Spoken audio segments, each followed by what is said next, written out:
Hai, selamat datang di episode ketiga Ngobren. Nah,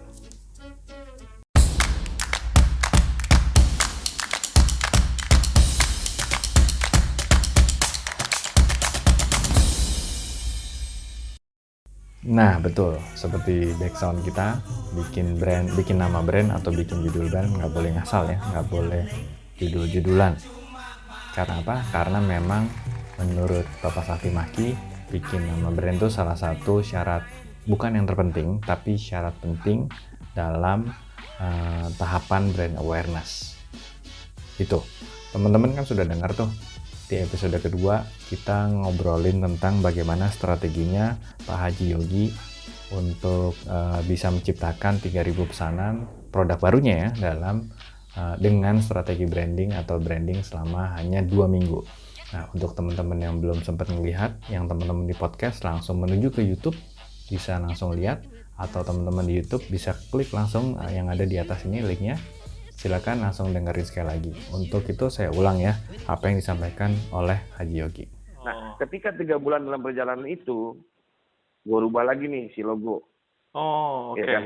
Logo ini orang nanya, kenapa kok ada kepala lu gitu kan? Gue kan logonya kan pakai akhirnya gue rubah namanya jadi Haji Yogi. Jadi tahun 2008 tuh gue naik haji tuh. Oke. Ya kan? Gue naik haji dan gue rubah nama Haji Yogi itu supaya, karena tadinya orang menyangka nih gue jualan nih, sorry itu saya maksudnya kayak disangkanya, karena kan bebek itu lebih mindsetnya itu adalah makanan orang Chinese, ngerti nggak? Oh, waktu itu ya, oke. Waktu itu gitu, jadi dianggap takutnya ada haram halalnya gitu loh, ngerti nggak? Oh iya ya berarti. Nah, menurut Mas Yogi, bebek itu identik dengan makanan yang tidak halal. Jadi strateginya Mas Yogi ketika itu untuk supaya gimana sih meyakinkan target marketnya yang kebetulan kebanyakan Muslim, supaya bisa lebih aman dan bisa lebih tertarik dengan produknya. Mas Yogi menambahkan istilah haji di depan namanya. Yang dulunya namanya bebek Yogi berubah menjadi namanya bebek goreng Haji Yogi. Strategi yang tepat sekali. Dengan hanya menambahkan nama haji, Mas Yogi langsung meningkat penjualannya karena orang-orang semakin yakin bahwa bebek yang dibikin oleh Pak Haji tentunya halal. Menurut dosen saya, ya Memiin, itu sebuah brand atau nama brand harus punya ikatan emosional yang erat dengan pengunjung atau target marketnya. Jadi kalian harus lihat target marketnya siapa, kelasnya apa. Nama brandnya itu harus yang dipahami dan ada di kehidupan sehari-hari mereka. Itu yang dinamakan stimulus codability. Sekarang saya akan bahas bagaimana membuat strategi brand yang keren. Kita akan pretelin satu-satu ya. Ada 4 kategori menurut Claw and Beck ya, nama brand atau judul brand yang bisa dipilih. Yang pertama adalah overt names. Nah, overt names itu menunjukkan apa yang dilakukan oleh perusahaan. Jadi dari nama brand aja kita bisa tahu perusahaannya itu ngapain. Misalnya nih, American Airlines.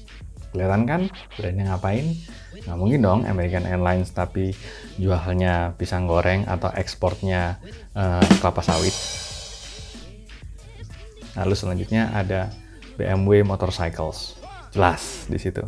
Nama brandnya, ngapain, apa yang dilakukan oleh brandnya itu jelas. Lalu juga ada Skype. Nah, ini keren nih. Skype itu dulu namanya Sky Peer to Peer. Nah, artinya seperti itu. Jadi menyambungkan orang peer to peer ya melalui Skype atau melalui udara atau melalui internet. Kalau Indonesia ada yang namanya PTPP atau Pembangunan Perumahan. Jelaskan apa yang dilakukan oleh PTPP, yaitu membangun rumah atau melakukan hal-hal yang memang di sekitar perumahan. Nah, itu yang pilihan pertama. Kalian bisa pilih nama brand kalian sesuai dengan overt names atau menunjukkan apa yang dilakukan perusahaan. Yang kedua adalah implied names. Jadi nama brandnya itu menyiratkan tentang apa perusahaan itu. Kurang lebih kalau misalnya contohnya IBM. IBM ada International Business Machines. Jadi dia menyampaikan bahwa perusahaannya itu ngapain sih, atau menyiratkan tentang apa sih perusahaannya, yaitu dia berbisnis mesin secara internasional. Ada FedEx, Federal Express, mengirim barang-barang secara cepat.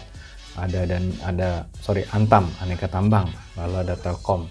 Startup nih kita bahas ya, yang pakai implied names atau menyiratkan tentang apa perusahaan itu.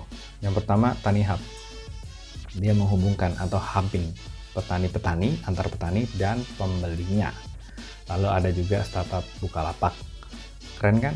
Dengan namanya aja bisa cerita ngapain dan perusahaannya itu apa, yaitu kita bisa buka lapak di perusahaannya itu atau di platformnya Bukalapak gitu ya. Lalu ada lagi Ruang Guru. Nah ini juga menarik karena kurang lebih dari namanya aja kita bisa lihat guru-guru berkumpul di situ dan memberikan materi secara online kepada murid-muridnya secara online.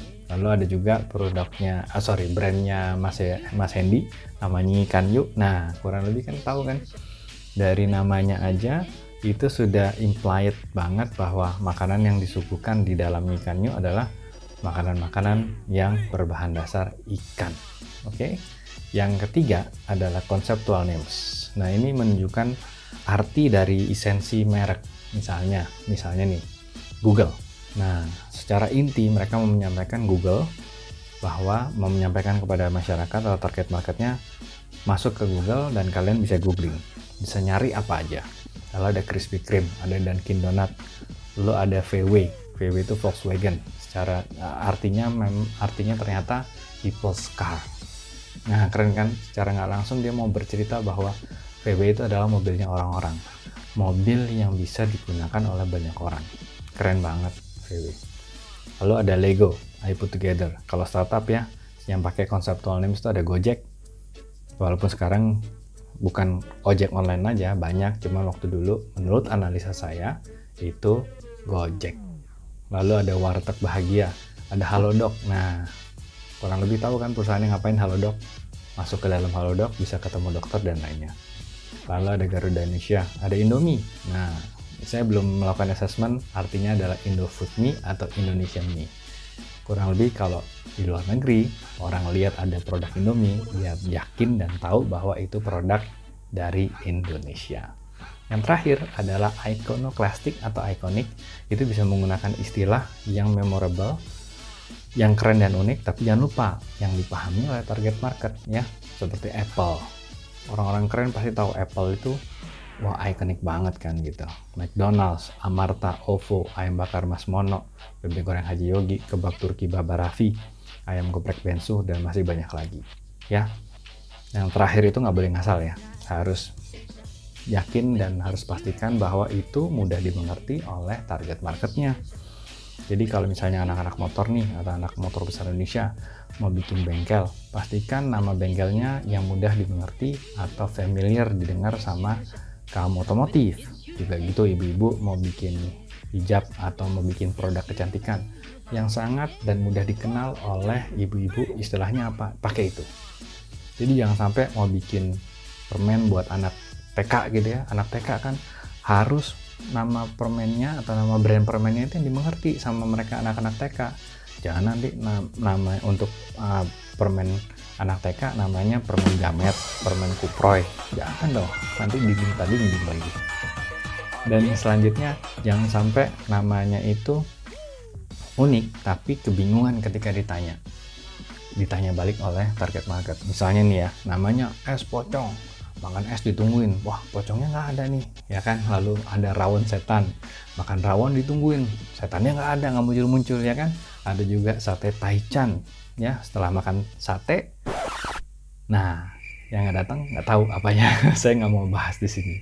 Oke teman-teman ya, saya mau sapa semua orang yang sudah komen dan sudah ngobrol di YouTube ataupun di IG. Ada Bu Ana dari Green Garden Cafe, ada Panji Yudi, ada Yusuf, ada Habib Kamal, ada Boy Prabowo, ada Dwi dan lain-lainnya.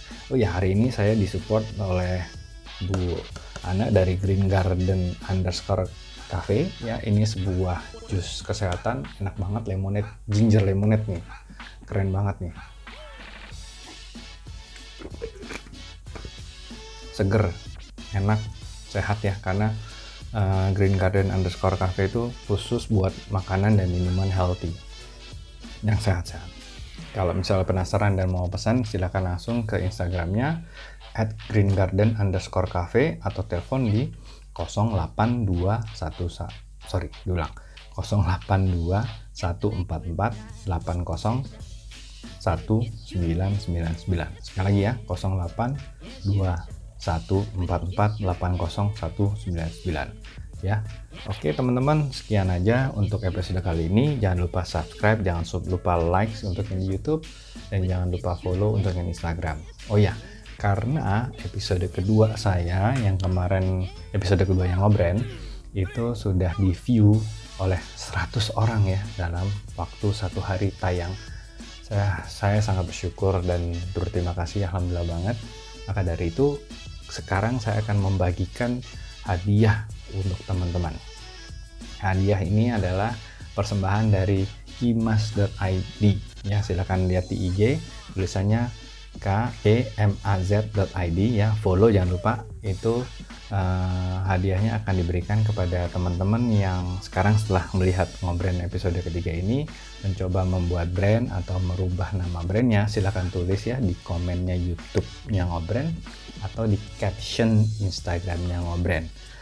Untuk teman-teman yang paling keren namanya dan paling banyak, ingat ya, paling banyak di like sama teman yang lain ya, atau di komen sama teman yang lain selama 1 minggu ke depan sampai nanti episode ke-5.